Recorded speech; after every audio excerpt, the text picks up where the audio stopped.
Si vous aviez 80 années à dépenser sur Instagram, vous n'auriez que le temps de voir l'ensemble des posts déposés sur ce réseau depuis 7 minutes. Cet exemple pour dire à quel point l'effervescence continuelle de la création d'images mises à notre disposition atteint des proportions inimaginables.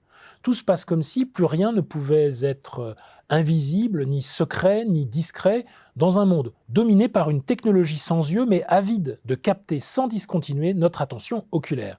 Car c'est bien la marchandise visuelle gratuite qui semble constituer le modèle d'affaires dominant sur la toile, jusqu'à l'overdose, jusqu'à la monstruosité, jusqu'à la perte de souveraineté des utilisateurs.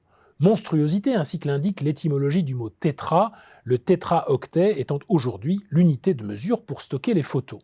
Cette culture distributive de l'image, ce tsunami imagier qui se déverse sur nous matin, midi et soir, et dont le contenu semble moins compter que sa propagation effective, c'est celle que décrivent Annie Lebrun et Jurie Armanda dans leur essai « Ceci tuera cela », en particulier dans une période pandémique où pour exister, beaucoup se sont contentés d'exister sur les réseaux sociaux.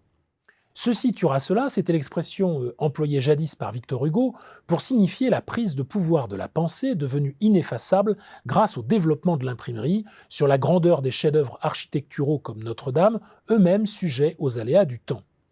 Mais chez nos deux contemporains, aucune raison de se réjouir de cet immense mur d'images qui, en captant notre attention, réduit notre disponibilité au monde, aux autres et à nous-mêmes.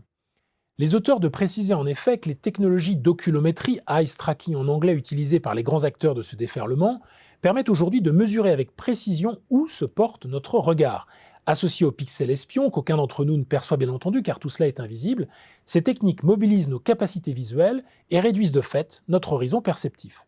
Pour la première fois, notre futur est derrière nous, écrivent-ils. Pour la première fois, l'homme n'écrit plus son histoire.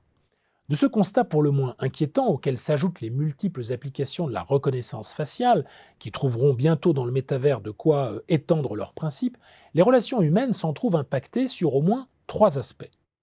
En premier lieu, parce que ne pouvant plus nous détourner de l'emprise que les images ont sur nos cerveaux, ce sont nos capacités d'imagination qui se sont dérobées.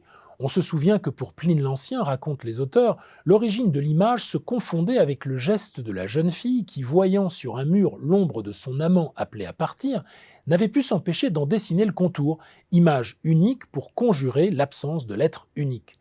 À l'heure de Tinder, de Once et de Happen, l'être unique reste le plus souvent absent, mais sur le mur de nos écrans, les images sont innombrables et paraissent occuper tout l'espace du possible. En second lieu, notre regard, ébloui et consterné tout à la fois, subit de plus en plus les modifications de perception que permet la technologie. Filtres apposés sur les visages ou techniques modifiant le regard de 2 utilisateurs d'un outil de communication permettant d'obtenir une image leur donnant l'illusion qu'ils se regardent dans les yeux, indiquent Lebrun et Armanda, même si de part et d'autre, on ne regarde que l'écran du smartphone. Enfin, ils insistent sur le totalitarisme du nombre que donne à voir cet empire des images et qui déboucherait sur une objectivité populiste évoquée page 167. Le nombre d'images vues et de posts likés sont devenus les critères de la valeur ultime et remplacent peu à peu l'approbation plus ou moins amicale par l'évaluation du nombre de pouces levés sur telle ou telle application.